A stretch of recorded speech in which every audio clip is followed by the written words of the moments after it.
Un an après, Assimi au pied du mur. Après le départ du président Ibeka de la tête de l'État, les Maliens ont fondé l'espoir de voir leur calvaire estompé. Le colonel Assimi Goïta a été acclamé et réclamé par une partie du peuple pour faire sortir le pays de sa situation difficile de l'époque. Un an après le coup d'État contre un pouvoir démocratiquement élu, l'heure vacille entre espoir et désespoir. Demain mercredi 18 août 2021. Cela fait justement un an que le président démocratiquement élu, Ibrahim Boubacar Keïta, a quitté le pouvoir au bout des contestations du M5 RFP contre son régime, parachevé par un coup d'État militaire, le 18 août 2020. De cette date à ce mercredi 18 août 2021, le premier anniversaire est célébré dans un contexte plus ou moins de regret. Le Mali ne connaît toujours pas d'accalmie. Il semble plonger davantage dans une spirale de crise, notamment la crise au centre, la mauvaise gouvernance, le front social. Une cinquantaine de morts. Un an après Ibeka, c'est le statu quo, pratiquement rien n'a changé. La situation s'empire quand on regarde la recrudescence des attaques contre des populations civiles au nord et au centre du pays. 4 villages de la commune de Ouattaghouna ont été simultanément attaqués par des individus non identifiés, le dimanche 8 août dernier. Bilan: une cinquantaine de morts enregistrés.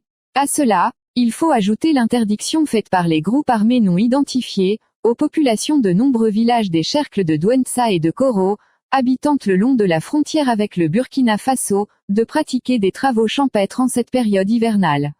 Un an après Ibeka, le flou entoure la gestion des vraies questions de la nation, les priorités donc. La bataille pour les postes et les avantages du pouvoir, par des politiciens endimanchés au sein du CNT et de l'exécutif, remplace celle que le régime d'Ibeka était en train de mener contre les ennemis de la nation, sur le territoire national. Des observateurs avertis de la scène nationale et internationale conviennent que la situation dans le pays n'a pas du tout évolué. Elle serait même dégradée. Nous avons du mal à retrouver le chemin. Un an après Ibeka, regrette Mohamed Maïga, DG Alibert Conseil, participant au débat du dimanche d'Africable Télévision.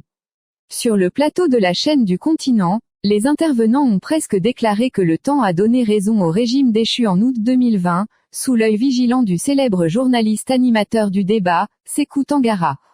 Démagogue. Vilipendé et qualifié de tous les noms d'oiseaux jusqu'à sa chute, le pouvoir d'hier est 1000 fois plus démocratique et légitime que le plat qui nous a été servi, constate un acteur politique, qui fulmine que, sous nos yeux, les nouveaux maîtres qui ont promis ciel et terre s'érigent en véritables démagogues, assoiffés des privilèges, préoccupés de se remplir les poches sur le dos du contribuable malien abusé et manipulé. À présent, pendant que le pays se consume à petit feu, entre les actions des groupes armés non identifiés, la vie chère, le front social agité par le très puissant syndicat des enseignants signataires du 16 octobre 2016, appuyé par la deuxième grande centrale du pays, la CSTM. La méthode toute trouvée par le locataire de la primature Shogel Kokala Mega, arrivé en ces hauts lieux de la nation par le biais des contestations enregistrant des bâtiments publics et privés incendiés et saccagés, des biens des personnels brûlés, et causant des morts, paraît être celle qui consiste à contourner les priorités essentielles. La preuve, la tournée effectuée dans la région de Sikasso et de Ségou, à la rencontre des acteurs du monde agricole, est loin d'être l'attente de la majorité des Maliens qui aimeraient le voir sur des chantiers du retour de la paix et du vivre ensemble, de l'organisation à date des prochaines élections. Alors, tout ça pour ça. Cloîtré dans ses bureaux de Koulouba, le président de la transition Assimi Goïta doit être alerté par ces temps qui courent. Un chef doit aller au contact de son peuple, lui parler, lui donner des assurances que des dispositions sont prises contre ses souffrances. Prendre de la distance serait suicidaire, autant que déléguer sa mission à une personne qui n'a aucune légitimité populaire, encore moins la caution de la classe politique ayant une assise nationale. L'espoir nourri par le peuple n'est toujours pas au rendez-vous.